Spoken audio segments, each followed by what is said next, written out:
Well, Sebastian County and the city of Fort Smith have officially consolidated their 911 dispatch center. We first told you about the plan last year. Now 5 News reporter Claire Everbach is joining us live from the River Valley Communications Center with what the change means for residents calling 911. Good morning, Claire. Joe, Tiffany, good morning. The new River Valley Communications Center will be right inside here at the Fort Smith Police Department. Beginning on Monday, calls are combined between Sebastian County and the city of Fort Smith. The consolidation is under the Arkansas Act of Public Safety in 2019, also known as Act 660, which requires counties to consolidate their 911 dispatch centers to help streamline emergency communication. Before Monday, calls were routed to separate dispatch centers depending on whether they came from Fort Smith or elsewhere in the county. Officials originally planned to build a new standalone River Valley Center, but after that project lost funding, they instead brought operations together inside the Fort Smith PD. While Fort Smith and Sebastian County are still using separate computer-aided dispatch or CAD systems for now, Wes Milam says having dispatchers working side by side will make it easier to share information and speed up emergency response. Rather than transferring a phone call and explaining everything, they're right there. So while there are two CAD systems going on, the two CAD systems are literally right next to each other. You turn to your left shoulder and you get the information entered, and it does that. So even operating this way, there's going to be some reduction in response time.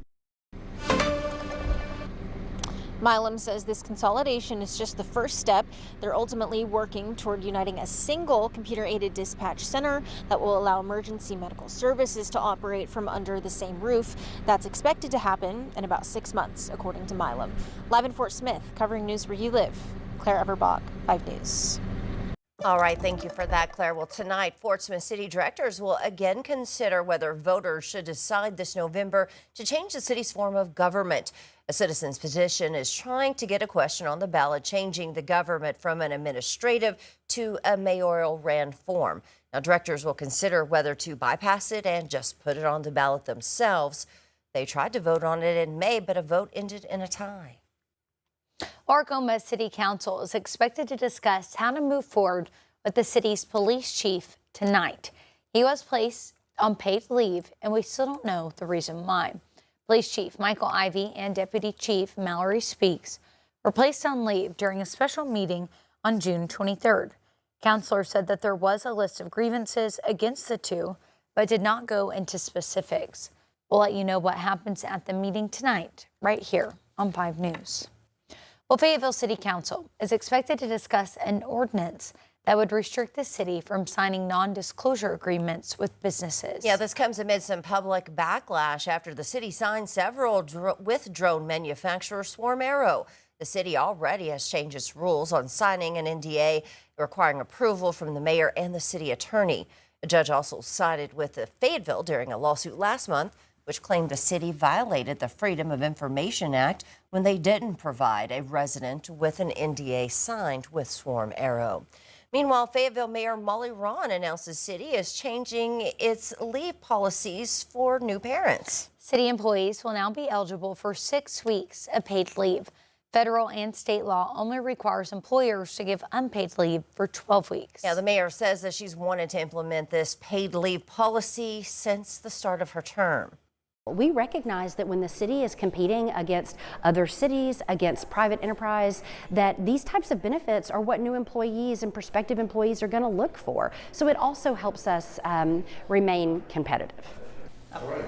Well, the policy starts immediately. Employees who have worked 1 year with the city are eligible for the new benefit.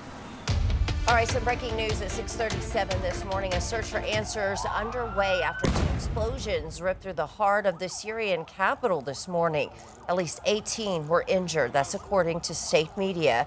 The blasts were located near the Ministry of Tourism and a hotel where French President Emmanuel Macron had been staying earlier in the day. Macron had left before the incident. Syrian state television says that the blasts were believed to be caused by 2 bombs. One placed under a vehicle and the other in a dumpster, citing an unnamed security official. We'll continue following this story and bring you updates throughout the morning. Well, this past July 4th weekend marked 1 year since flash floods roared through central Texas, killing more than 130 people and washing away homes and RVs. Jason Allen returned to find people rebuilding and starting over, with new warning systems now active in Flash Flood Alley. Lorena Guillen's shopping list for her Riverside restaurant in Ingram, Texas is shorter than past 4th of July's. Sales are not as good as they used to be. Sales are down as much as 50% since last year's flood, she told us. But as we walk to the same spot where we met her 1 year ago. It's devastated. I don't know what are we going to do. I mean, all of this cleanup, look. I mean, I have no RV park anymore. She said she is lucky to still be here at all. We received several grants. FEMA helped us out with our house, which is still under construction, and we received several grants for our business, but that ended a few months ago. So right now it's just by the grace of God and all our savings. The Guadalupe River has returned to the slow, quiet pace that has drawn people here for decades. Bent over trees and tractors still moving debris are reminders of how destructive the river was. Flood alarms now dot the riverbanks in front of homes, businesses, and camps. Some people, though, have opted to move away from the water's edge. Good morning. Hi, how are you? I'm well. How are you, Jason? Come on in. David and Colleen Lucas are moving in this weekend to a brand new house in town. They spent the past year in an RV after the flood destroyed their home. So they came to us, said, we've got 2 brand new homes. If you want one, go pick it out. And it's this one and the one next door. Was that hard for you to make that decision to leave the land? Yeah. We may rebuild in the future, but believe me, this is a blessing. They are one of 10 families in this neighborhood to move into new homes built by Habitat for Humanity. Across the county, more than 200 families are now in new homes or on a path to one.